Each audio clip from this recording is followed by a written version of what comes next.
Subscribe now and press the bell icon. Never miss an update. आज हम कक्षा 10 का विषय गणित अध्याय 3 दो चर वाले रैखिक समीकरण युग्म के बारे में पढ़ेंगे। Pair of linear equation in two variables का पहला भाग है ये। इसमें सबसे पहले आपको बता दें, यहाँ पे रैखिक समीकरण जो लिखा गया है, रैखिक समीकरण का मतलब होता है जो भी इस समीकरण में चर राशि होंगे उनका जो घातांक होगा वह 1 होगा, 1 से अधिक नहीं होगा। दो चर का मतलब होता है उसमें दो अलग अलग चर राशि हो, जैसे x और y। तो चलिए हम पहला पार्ट में देखते हैं, दो चरों में रैखिक समीकरण युग्म। ठीक है, linear equation in two variables के लिए।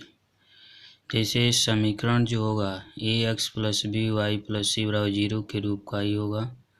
ये आपका होता है लीनियर इक्वेशन का एक व्यापक रूप होता है, जिसको इस रूप में हम इसको रिप्रेजेंट करते हैं, जहाँ a, b और c जो होता है वास्तविक संख्या होता है और a और b दोनों शून्य नहीं होते हैं। ठीक है ना, a और b क्या होते हैं, दोनों शून्य नहीं होते हैं, दोनों शून्य नहीं होने चाहिए a और b। ठीक है, इसको हम प्रायः a square plus B square not equal to 0 से भी रिप्रेजेंट करते हैं। जैसे यहाँ पे लिखा गया a not equal to 0, b not equal to 0। ठीक है ना, तो यहाँ पे ये दो चर वाले रैखिक समीकरण का यहाँ पे एक व्यापक रूप लिखा गया है। इसी को एक समीकरण के द्वारा यहाँ पे दर्शाया गया है 2x plus 3y plus 5 equal to 0, जो दो चर वाले रैखिक समीकरण है। अब इसमें ऐसे जो समीकरण होते हैं, ठीक है, तो इनका जो हल होता है संख्याओं के मान का एक युग्म होता है।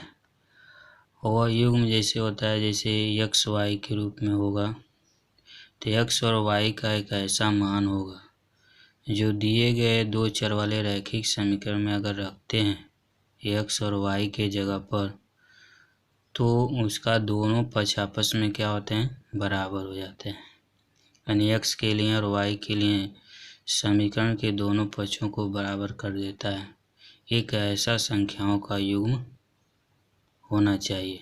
ठीक है ना, जैसे यहाँ पे एग्जाम्पल के रूप में आपको यहाँ पे दिया गया है कि समीकरण यहाँ पे लिखा गया है, एक दो चर वाला रैखिक समीकरण लिखा गया है x प्लस वाई बराबर 2 लिखा गया है कि बाएं पक्ष में अगर x और y बराबर 1 रखते हैं तो दायां पक्ष क्या हो जाता है, बराबर हो जाता है। यानी x के जगह पर 1 और y के जगह पर 1 रखेंगे तो 1 और 1 2 हो जाएगा, यानी 2 हो जाएगा, 2 बराबर 2, पक्ष बराबर हो जाते हैं। तो यहाँ से कह सकते हैं कि x बराबर 1 और y बराबर 1 दिए गए समीकरण का हल होगा। ठीक है ना, तो इसका एक संख्याओं का एक युग्म मिलेगा 1 1 का, जो इस समीकरण को सेटिस्फाई करेगा left and right hand side और इक्वल के रूप में। ठीक है, तो ये आपका दो चर वाले रैखिक समीकरण होता है, उसको हम इस रूप में इसको रिप्रेजेंट करते हैं ax plus B Y plus C बराबर 0, और यहाँ a b और c जो होता है वास्तविक संख्या होता है और a और b जो होता है 0 के बराबर नहीं होना चाहिए। इसको हम a square plus B square is not equal to 0 के द्वारा भी रिप्रेजेंट करते हैं। ठीक है, तो चलिए इसके कुछ कंडीशंस हैं, उस कंडीशन के बारे में हम पढ़ लेते हैं, उसके बाद से कुछ प्रॉब्लम इस पर आधारित आपको बताया जाएगा। अब हम यहाँ पे दो चर x और y के रैखिक समीकरण का व्यापक रूप देखेंगे और उसके 3 कंडीशन देखेंगे। ठीक है ना, तो यहाँ पे जैसे दिया गया है दो चर, ठीक है, दो चर क्या है, x और y, दो चर क्या दिया गया है, x और y में रैखिक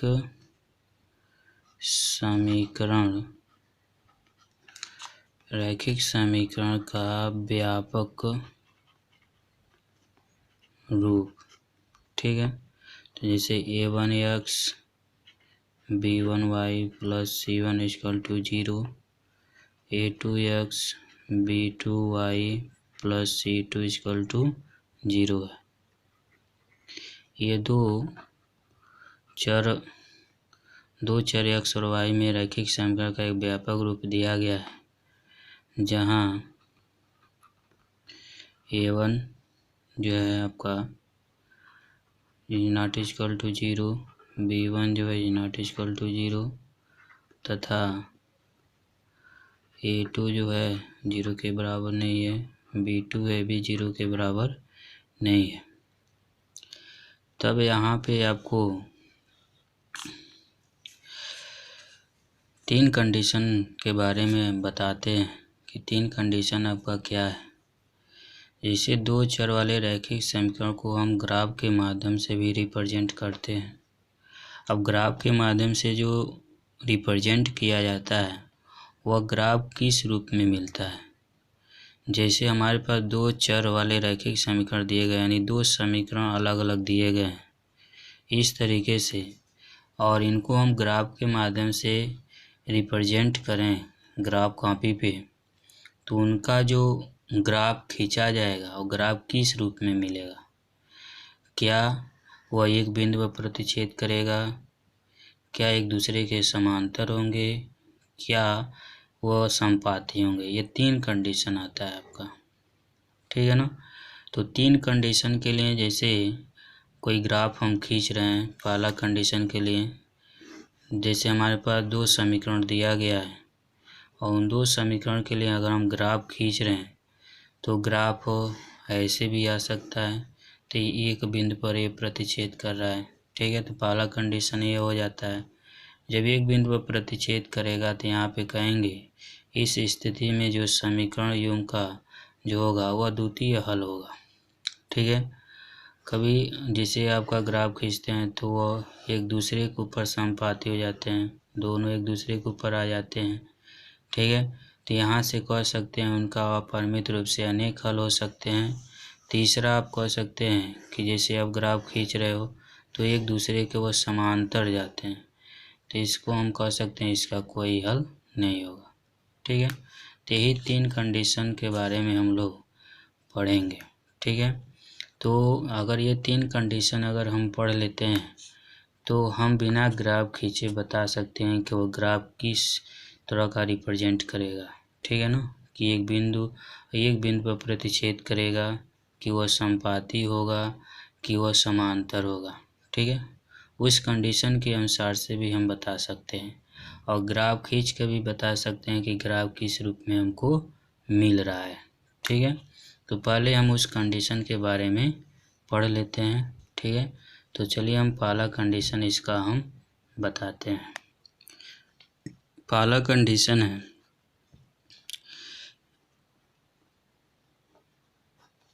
रेखाएं एक बिंदु पर प्रतिच्छेद कर सकती है।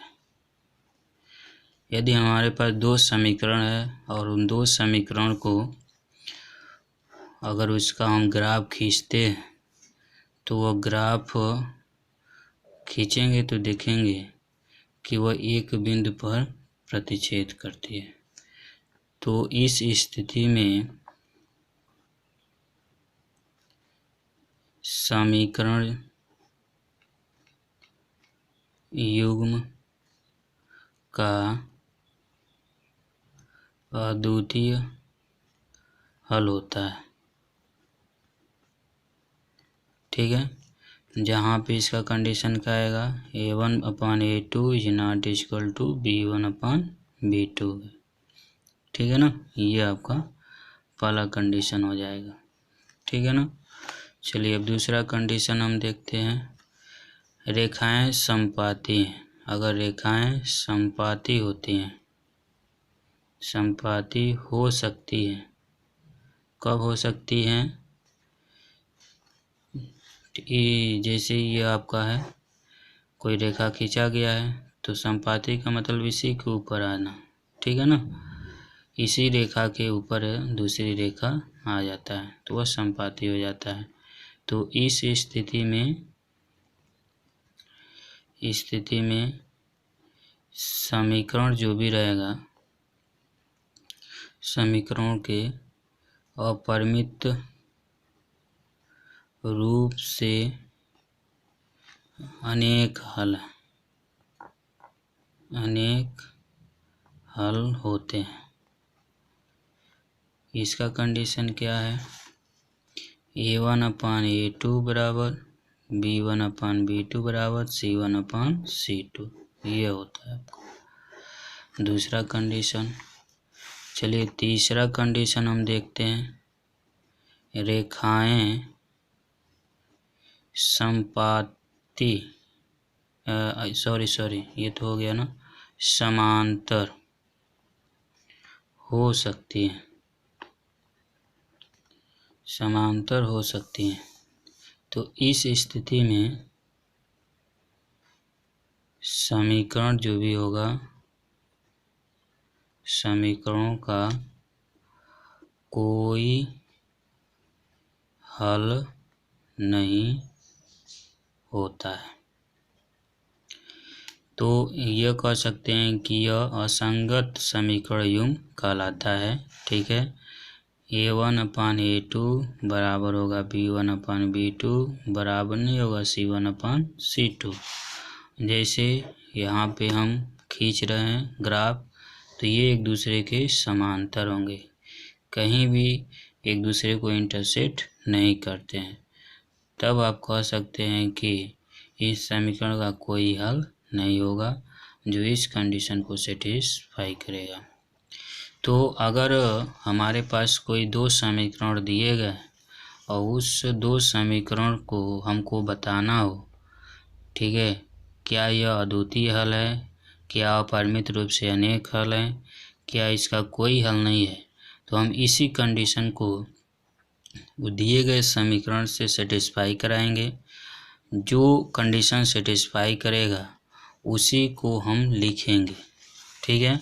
अगर पहले को सेटिस्फाई करता है तो लिखेंगे अद्वितीय हल होगा, ठीक है। अगर दूसरे को सेटिस्फाई करेगा तो कहेंगे अपरिमित रूप से अनेक हल होगा, तीसरे को सेटिस्फाई करेगा तो कहेगा इसका कोई हल नहीं होगा, ठीक है। तो अगर हमारे पास कोई एग्जाम्पल के रूप में कोई क्वेश्चन दिया गया है, चलिए उसको हम बताते हैं आपको कैसे इसको हम सेटिस्फाई करेंगे कि कौन सा हल होगा कि नहीं होगा, कि अद्वितीय हल होगा, ठीक है, और उसका ग्राफ किस प्रकार आपको मिलेगा, ठीक है। तो दो चर वाले रैखिक समीकरण को हम ग्राफ के माध्यम से भी रिप्रेजेंट करते हैं, तो हम ग्राफ के माध्यम से भी आपको बताएंगे और इस कंडीशन को भी उसके साथ आपको बताएंगे, ठीक है। देखिए यहाँ पे एक एग्जाम्पल लिखा गया है कि दो रेल की पटरियाँ समीकरण, दो रेल की पटरियाँ हैं, रेल की पटरियाँ आप देखते होंगे एक दूसरे के क्या होते हैं, समांतर भी होते हैं। समीकरण दिए गए हैं, समीकरण इस प्रकार है, x + 2y - 4 बराबर 0, इसको आप समीकरण नंबर 1 मान लेंगे। 2x 4y - 12 = 0, इस समीकरण नंबर 2 है, द्वारा निरूपित की गई है, ठीक है ना। अब इस स्थिति में आलेखीय रूप से इसको प्रदर्शित करना है, यानी इसको ग्राफ के द्वारा इसको रिप्रेजेंट करना है, ठीक है। तो चलिए हम पहले वो तीन जो कंडीशन आपको बताएं उस तीन कंडीशन को पहले हम देख लेते हैं, क्या उस कंडीशन में किस कंडीशन को ये समीकरण जो दिया गया है सेटिस्फाई कर रहा है, ठीक है ना। तो पहला जो कंडीशन आपका दिया गया था A1/A2 ≠ B1/B2 दिया गया था। दूसरा जो कंडीशन आपका दिया गया था A1/A2 बराबर B1/B2 बराबर C1/C2 दिया गया था। और तीसरा जो कंडीशन है A1/A2 बराबर B1/B2 बराबर नहीं है C1/C2।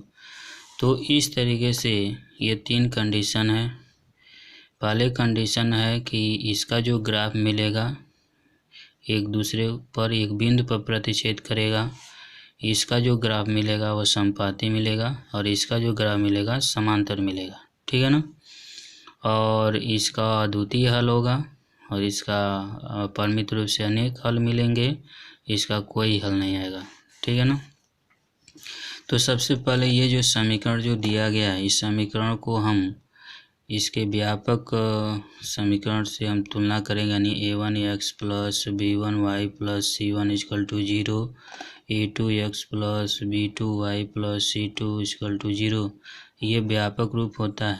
इससे इसको तुलना करेंगे तो a1 का मान 1, a2 का मान 2, b1 का मान 2, b2 का मान 4, c1 का मान -4, c2 का मान -12, ये आएगा।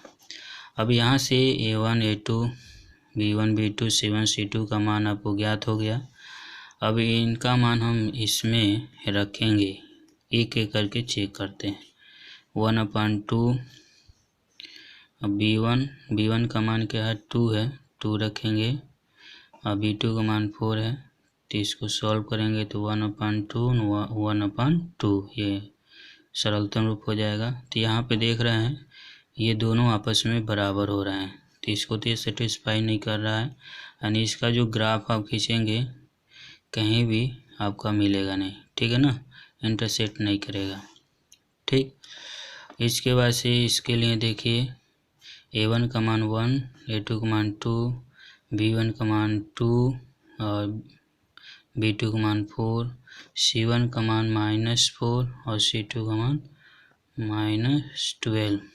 तो यहाँ से 1/2 इसको सरलतम रूप करिए तो 1/5 यानी 1/3 हो जाएगा। तो देखिए यहाँ पे ये बराबर है, लेकिन ये बराबर नहीं है, यानी इस कंडीशन को ये सेटिस्फाई कर रहा है। यानी इस कह सकते हैं कि ये जो आपका जो समीकरण दिया गया है, अगर इसका हम ग्राफ खींचेंगे तो वह समांतर होगा, ठीक है ना। और अब समझ में, इसका कोई हल नहीं होगा, ठीक है ना।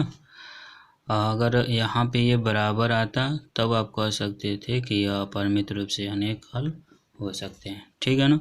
लेकिन यहाँ पे ये तीसरा आपका बराबर नहीं हो रहा है, ठीक है। तो इसलिए ये जो आपका समीकरण जो ये दिया गया है इसका कोई हल नहीं है, ठीक है। और इसका जो ग्राफ खींचेंगे तो वह समांतर रेखा के रूप में आपको मिलेगा। तो चलिए हम ग्राफ के माध्यम से इसको आपको समझाते हैं। तो सबसे पहले तो ये जो आपका समीकरण दिया गया है, इस समीकरण से हम संख्याओं का एक युग्म ज्ञात करेंगे, उसके बाद से हम उस ग्राफ के माध्यम से उसको समझाएंगे। यानी इसका हम कह सकते हैं कि एक बिंदु ज्ञात करते हैं, कोऑर्डिनेट बिंदु होता है, निर्देशांक बिंदु होता है, ठीक है। उसके बाद से उसको हम ग्राफ पर उसको उस बिंदु के माध्यम से आपको रेखा खींच के बताया जाएगा। तो चलिए इसका हम ग्राफ संख्याओं का एक युग्म ज्ञात करते हैं। सबसे पहले जो समीकरण 1 है, समीकरण 1 क्या है आपका, x + 2y -4 = 0 है, ठीक है। और इसके बाद से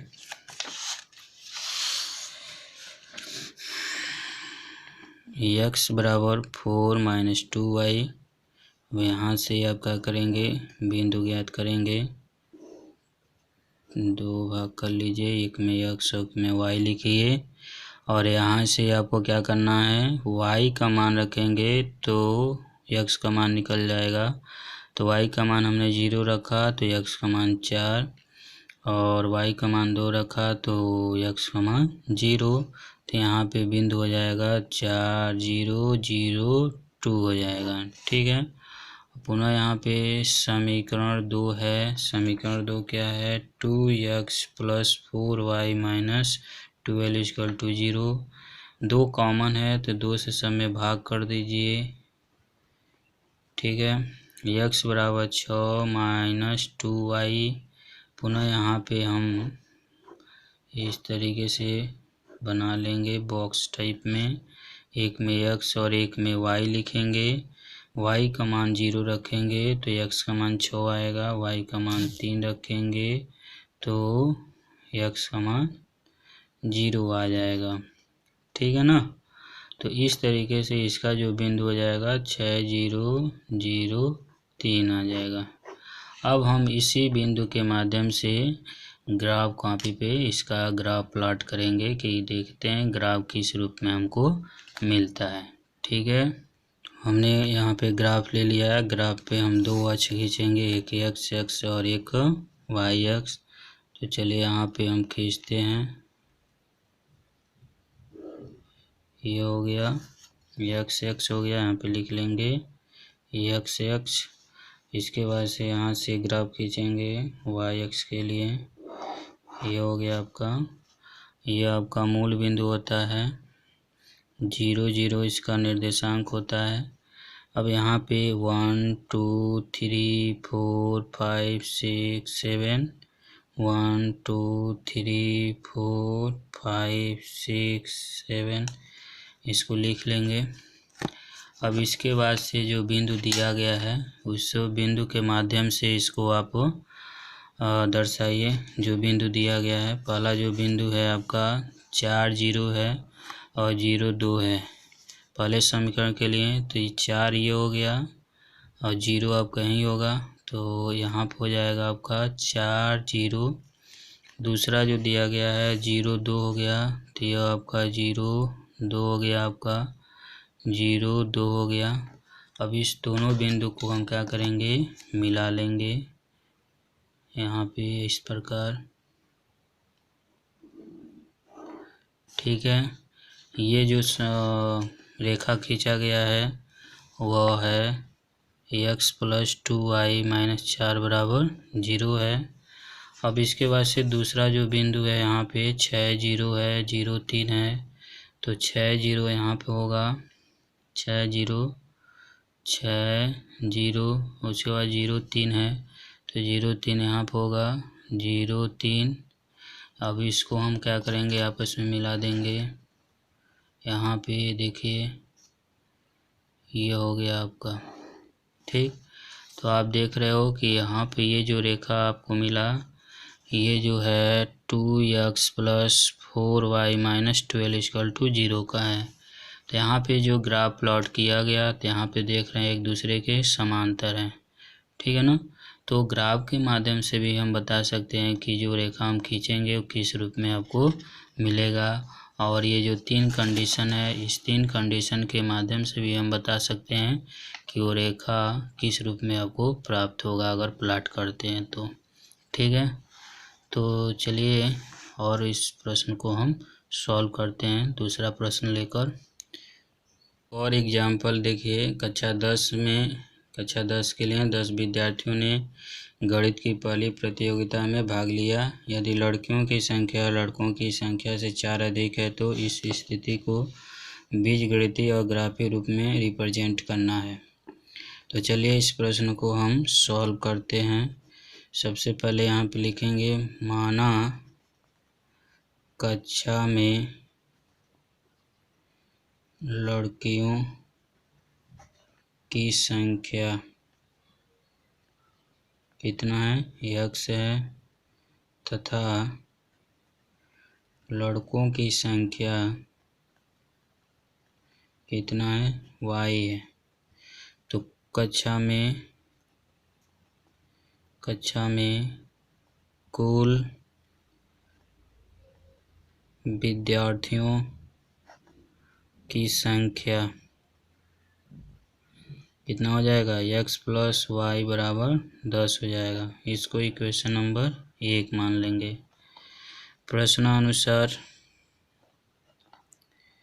इसको पहले हम बीजगणितीय रूप में रिप्रेजेंट करेंगे, उसके बाद से इसको ग्राफ के माध्यम से आपको बताया जाएगा। ठीक है ना। तो यहाँ पे प्रश्नानुसार है, लड़कियों की संख्या जो है, लड़कों की संख्या +4 4 अधिक है, तो यहाँ पे एक्स वाई प्लस 4, तो एक्स माइनस वाई बराबर 4।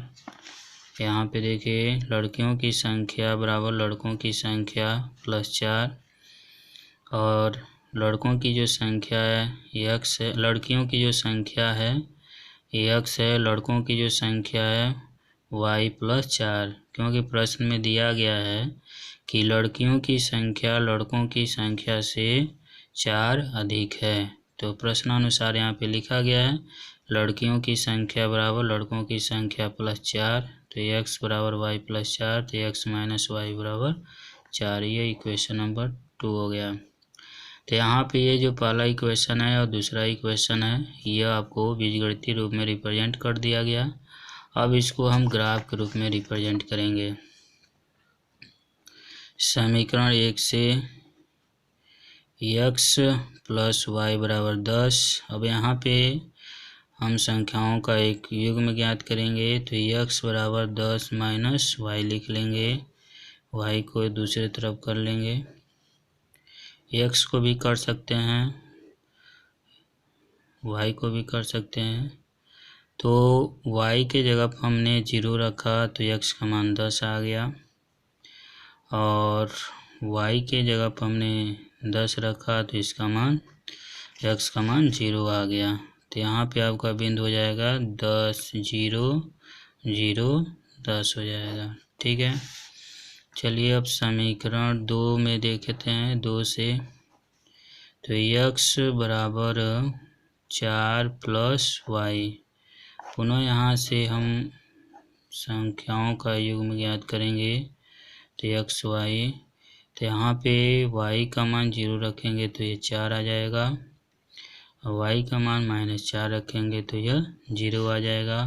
तो इस तरीके से 4 0 और 0 -4, इस तरीके से दूसरे समीकरण का संख्याओं का एक युग्म आपको मिल जाएगा, और पहले समीकरण से यहाँ पे आपको संख्याओं का एक युग्म मिल चुका है। ठीक है, अब इसी के द्वारा हम क्या करेंगे,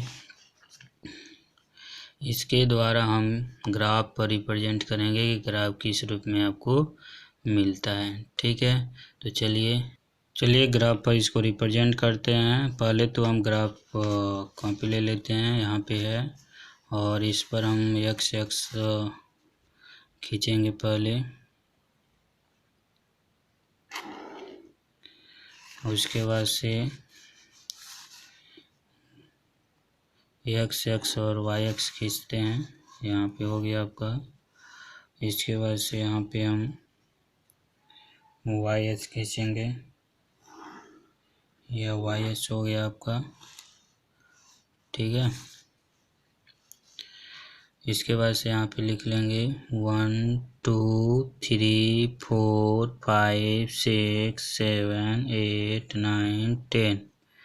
इसके बाद से यहाँ पे 1 2 3 4 5 6 7 8 9 10 तक लिखेंगे। क्योंकि इसमें माइनस भी है तो माइनस के लिए भी तो खींचना पड़ेगा, -1 -2 -3 -4। ठीक है ना। चलिए पहला जो आपका समीकरण दिया गया था उसका जो बिंदु है 10 0 0 10 है, तो पहले 10 0 को रिप्रेजेंट करेंगे तो यहाँ पे होगा, और 0 10 है तो 0 10 यह होगा आपका। ठीक, अब इन दोनों को क्या करेंगे, आपस में मिला देंगे। ठीक है ना, इन दोनों को आपस में मिला देंगे, तो ये जो आपका रेखा है वो रिप्रेजेंट करेगा x प्लस वाई बराबर 10 को। दूसरा जो बिंदु आपका है 4 0 0 -4 है, तो इसको खींचेंगे। अब 4 0 है तो यह है आपका 4 0 4 0, और है 0 -4, तो -4 आपका यहाँ पाएगा, -4 0 -4। ठीक है, अब यहाँ पे इसको हम क्या करेंगे, मिलाएंगे, और इसको मिलाते हुए आगे बढ़ा लेंगे। यहाँ मिल गया आपका, इसको आगे तक बढ़ा लेंगे। ये आपका हो गया। ठीक है, तो देखिए एक बिंदु पर ये प्रतिच्छेद कर रहा है। इस बिंदु का आप चाहें तो युग्म ज्ञात कर सकते हैं, यानी यह x है 7 पर आ रहा है ना, 7 पे 7 हो गया, और यहाँ पे यह क्या आ रहा है 3 आ रहा है। तो यहाँ से आपको x और y का भी मान निकल जाएगा 7 और 3। तो इस ग्राफ के माध्यम से देखिए इसका एक हल निकल गया 7 और 3। तो इस 7 और 3 को अगर इसमें रखते हैं 7 + 3 = 10, 10 = 10। देखिए ये जो आपका संख्याओं का जो युग्म मिला वह दिए गए समीकरण को सेटिस्फाई कर रहा है। ठीक है, इसी प्रकार ये जो दूसरा जो रेखा खींचा गया है, ये जो आपका रेखा है x - y = 4 का है। तो अगर इसमें हम x और y के जगह पर रखते हैं 7 - 3 = 4, यानी 4 = 4। ये जो संख्याओं का युग्म है इन दोनों समीकरणों को सेटिस्फाई कर रहा है। तो इसलिए कह सकते हैं कि x का मान 3 और y का मान x का मान 7 और y का मान 3 होगा। ठीक है, तो इस तरीके से इसका एक हल आपको निकल जाता है। तो यह था आपको ग्राफ के माध्यम से बताया गया कि किस प्रकार हम 2 चर वाले रैखिक समीकरणों को ग्राफ के द्वारा उसको रिप्रेजेंट करेंगे और उसका हल कैसे भी ज्ञात कर सकते हैं। ठीक है ना, उसको ग्राफ के द्वारा उसका हल भी हम ज्ञात कर सकते हैं। ठीक है, आई होप आप लोगों को यह 2 एग्जाम्पल आपको समझ में आ गया होगा। अब इसके बाद इससे रिलेटेड हम प्रॉब्लम को सॉल्व करेंगे अगली वीडियो में, अगले पार्ट में। तो अभी तक अगर हमारे चैनल को सब्सक्राइब नहीं किए हैं तो सब्सक्राइब कर लें और बेल आइकन को दबा दें, जिससे हम जो भी वीडियो अपडेट करेंगे वो वीडियो आपको पहले प्राप्त होगा। Thank you.